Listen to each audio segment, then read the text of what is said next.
Hey guys, let me flip this camera around real quick. There we go. Sorry about that. Just leaving a buddy's house. Hope everybody's well. I was just, it's kind of funny, I was just having a conversation with a friend of mine whose home I just left, and just talking about how I got started in the trading game, the trading business. And I just figured, on my ride home, I figured it'd be a good topic to talk about and discuss with you guys on the way home. You know, why not kill 15 minutes learning about some I don't know, interesting stuff about how one professional got started in the business. We're gonna take the beast home today. I'm a car fanatic, for those of you guys that don't know me too well, and I got myself a Z06, oh I don't know, 6-7 months ago, something like that. So I figured we'd have some fun and drive home. And nah, ZL1, come on man. No, I'm just kidding. They're nice cars. I like those cars. Sometimes, you know, the stress gets to you, you know. But unlike whose dad owns like an exotic car rental shop or something like that, and you know, to pose like a lot of people do, he takes his dad's cars out from his exotic car rental shop, and I just was kind of laughing, thinking that's a slick move. It's a bunch of bullshit, you know what I mean? And you know, I just you can see my shit's right there. I own this, you know, no bullshit there. But anyway, it was just kind of a funny story. But give me a second, guys. I got to put you in my little holder right there. There we go. If it's a little bit sunny in the background, I can't help that. I live in Arizona, so it's just the way it is out here. It's sunny all the time. So I apologize for the glare. I'll try to move it over just a little bit, but it's just, like I said, just the way it is. But anyway, you know, I want to talk a little bit while I'm on my way home here about how I got started in the trading game. You know, I actually graduated Boston College, oh, good 16, 17 years ago. And as soon as I graduated, I went to work at a Wall Street institutional trading firm. It was actually a pretty large bank. And I thought, you know what? This is going to be my future. You know what I mean? Yeah, if I'm looking at the street, not you guys, don't worry. I'm trying not to crash. So I'm not going to catch up on all the questions and comments and stuff like that. But anyway, so I graduated, got that job, and you know, I think I started at like 48 grand in the big bad city, and I had an hour and a half, 2-hour commute every day. And you know, you bring your pillow to work and blah, blah, blah, blah, blah, blah, blah. And you figure, okay, I'll schlep for 3 to 5 years, and then you get to call the shots. You know what I mean? You get to be a, you know, a big player at some point. And long story short, after about, oh, I don't know, a year of that, it got a little bit old. You know what I mean? And it wasn't that the money was bad in terms of what the other people in the office were making after 5 or 10 years. I mean, they're making good money. But then somebody owns your ass. You know what I mean? Meaning you got to come and go as they please. You don't get to call your own shots, so to speak. And don't get me wrong, there's nothing wrong with working for somebody else. It's just that working for yourself is better, right? So I'm not dogging on people that work for other people. We all do at some point in life. It's just that if you have your own thing, it's better. And after a little stint in Japan where I sowed my oats, so to speak, if you know what I mean, I had the opportunity to get into trading. And that opportunity was honestly just dumb luck. And what I mean by that is, it wasn't quite my neighbor, but he lived about, I don't know, 4 or 5 houses down. A guy by the name of Jeff Yates, he got me into it. I was doing some work outside one day in my yard, and he was passing by on his bike, and we just got talking randomly. And long story short, I won't bore you with that part of it.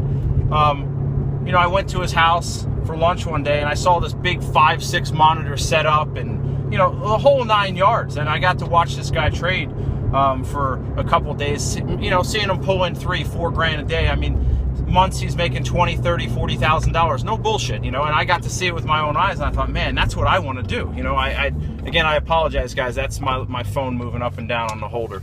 I'm at a stoplight here, just in case you guys don't believe me. I'm sitting at a stoplight. All right. Anyway, so I thought, wow, you know, I used to schlep in New York for bosses and other people all the time, okay? Making way less than that. And sure, at some point you're going to make that kind of money, but you still have to answer to those people. And this guy's sitting there in shorts and a t-shirt, trading on his own by himself with a 5-6 monitor setup, you know, and I'm thinking, fuck, that's kind of nice. You know what I mean? So that was my first foray into it. And I remember I had worked on an institutional trading desk in New York. So I had a, you know, what I thought was an understanding of what trading is, right? And as you guys know, for those of you that have been on New York, okay, is that you think your shit don't stink. Like, you're working around people making big time money. So when you work in New York and Wall Street, you think, well, fuck, we're it. But the truth is, there's so many people out there that make really good money, and they're doing it from their house. Do you know what I mean? They're doing it from home without answering to anybody else. And that's really the life of a trader. But before I, you know, get into the good stuff, let's talk about the bad stuff too, okay? It's not all peaches and cream, guys, right? I mean, there are times when your first year, 2 years, you're struggling. I mean, my first year and a half, I didn't make any money.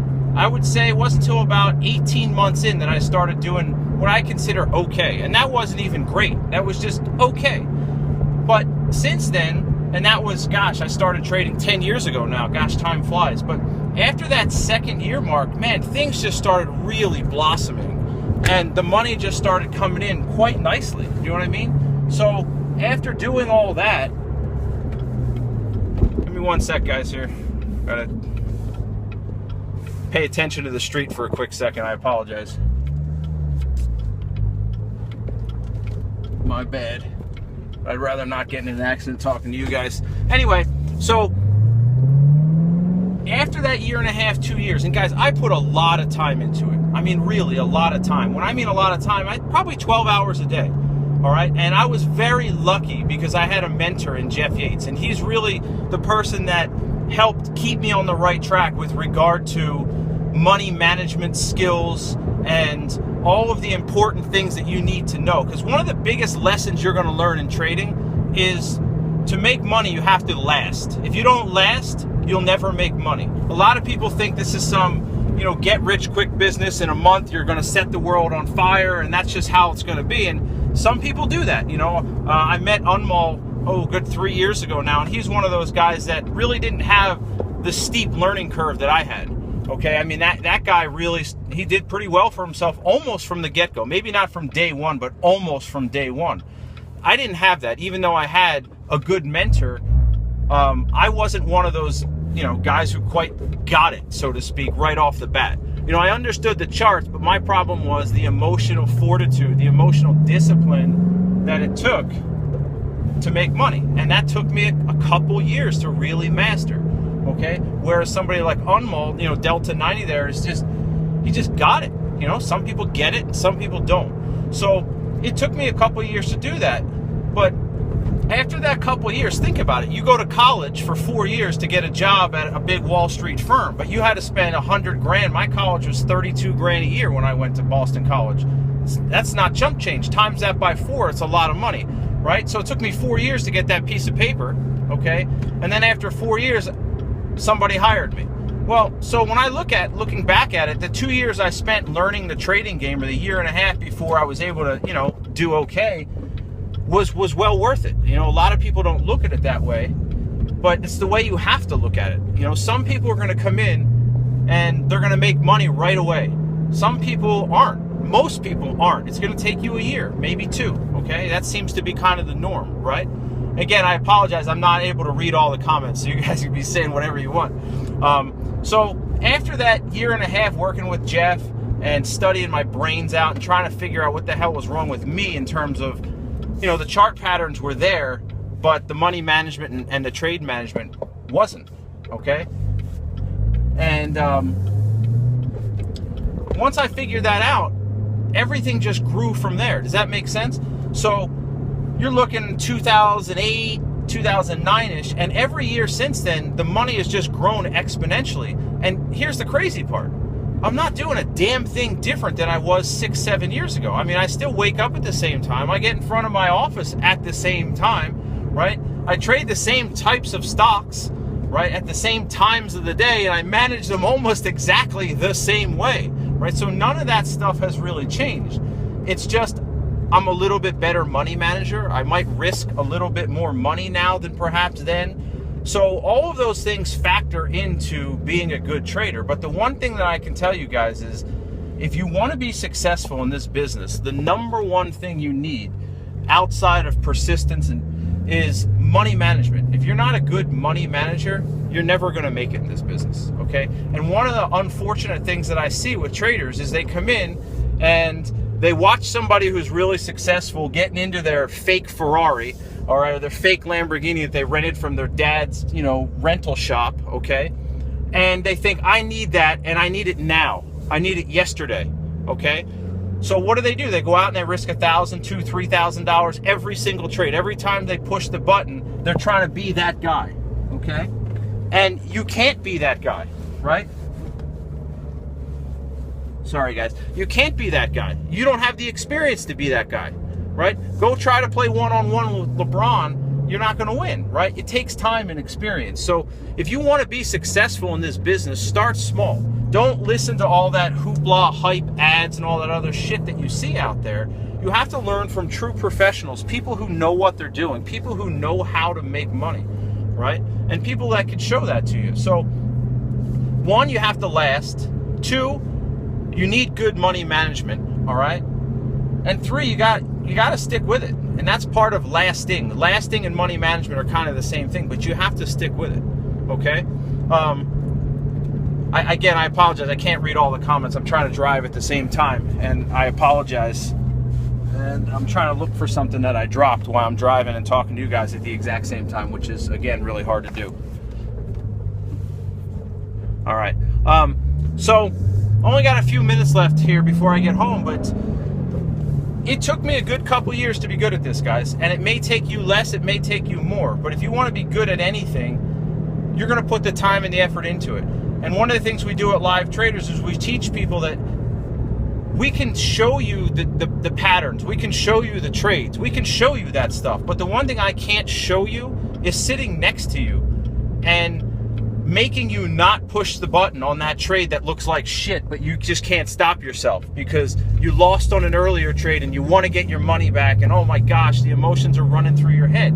I can't help you push the button or not push the button. That's something you have to learn. And for me, that was a 1.5 to 2 year process, learning when to get in, when to get out, and not just what the book tells me or what the chart tells me, but the devil on my shoulder saying, hey, just do it, just do it, just do it. It took me a while for that. A guy like Unmal comes in, he's disciplined, he looks at it and he goes, you know what? They told me this makes money, right? Jay taught me this, Jared taught me that, this makes money. Come hell or high water, I'm going to follow it. Most people aren't like that, all right? Most people have to go through the bullshit. They have to go through the hard, the tough love. They have to lose some money. They have to blow up. They have to go tilt. You don't want to be that person. I'm trying to tell you that now. Now, if you catch yourself in that position, you might want to have somebody sit next to you and watch you while you trade so you don't blow up. You might want to videotape yourself so you can go back later and go, wow, I really did trade like an asshole today, you know?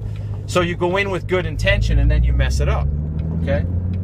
So all of those things are really important. But what I'm trying to impart in you guys is, even though we teach great stuff at Live Traders, and I might show my P&L and I might show my car, this or that, but I can't sit next to you. I can't force you not to take that trade. I mean, we do have mentorships, and I know Jay just finished a mentorship a couple weeks ago with a guy who sat next to him for a week at his home. But that's not normal. Not everybody's going to do that. So if you learn anything from this little talk today, and I apologize, I don't have a whole lot more time, it's that learn the basics, get an education, get a mentor, find somebody that you can follow, all right, so that you can be successful. But at the same time, you cannot overlook experience. Experience is exactly that. It's experience. It's you pushing the button, right? It's you dealing with your inner demons. Can we give you suggestions on how to deal with that kind of stuff? Absolutely. But that doesn't mean you're going to listen to those suggestions. All right? So trading has afforded me a pretty nice lifestyle, guys. I have a house with no mortgage. I have a, couple decent cars, wife, kids. I have a vacation home in Pennsylvania and all that good stuff. But that doesn't mean anything, right? enjoying what you do, loving what you do, having a good time with your family and friends, and when you go to work, you don't think it's work, that's far more important than all the material stuff, okay? The reason I comment on the material stuff is it seems like that's all anybody cares about in this damn business. You go online and all you see is somebody's car or somebody's new watch they just bought or some of all that other shit. And yes, again, that stuff is nice, but that's not why you do it. If that's your main motivation, you're probably not going to succeed. My main motivation wasn't just a better life for the family. The main motivation was not to be under somebody's thumb. And I'm going to say it again. My main motivation for doing this was not to be under somebody's thumb, okay? And that means working for somebody else that tells you when you can come and go. And again, we don't all get that at the same time in life. You know, I worked a lot of years, even for a different trading company at one point. But you get to the point where you call the shots, and that's what life's all about. You call the shots. You don't want to go to work that day, you don't. Why? Because you own it. It's you. You don't have to trade every day, right? So if I can impart anything in you guys, it's being your own boss, calling the shots, is worth more than the money. A lot of people ask me, for example, in fact, somebody asked me today the same question. They said, well, what's it like working at home? Do you actually like it? And they were kind of skeptical, and I was like it? I said, I love it. Could you imagine driving in rush hour bullshit traffic every day? And then when you get there, you got to answer your pissed off boss because his wife yelled at him that morning or spilled coffee on his way to work? Fuck that shit, all right? I love working at home, and I love working for myself, okay? End of discussion. That's it. So if you want to be successful, you can do that many different ways. I personally find it most rewarding when I'm able to do that for myself on my own terms, okay? So with that, guys, I'm going to bug out here. I'm pulling into my neighborhood now, and you know, I'm probably going to, I'll be on Periscope, I don't know, a couple times a week here going forward. I've just been really busy setting things up here at Live Traders with Unmall and Jay and stuff like that. So it's good to see you guys. It's a shame I couldn't read any of the comments and all the other good stuff out there, but I'll catch up with you guys in the future, and remember some of that advice from a professional trader. Social media wise, you can find me at Scoutmaster1 on Twitter, and on StockTwits I think it's just Scoutmaster. All right, so have a good one, guys, and I'll catch up with you guys again soon in the future. All right, take care, guys.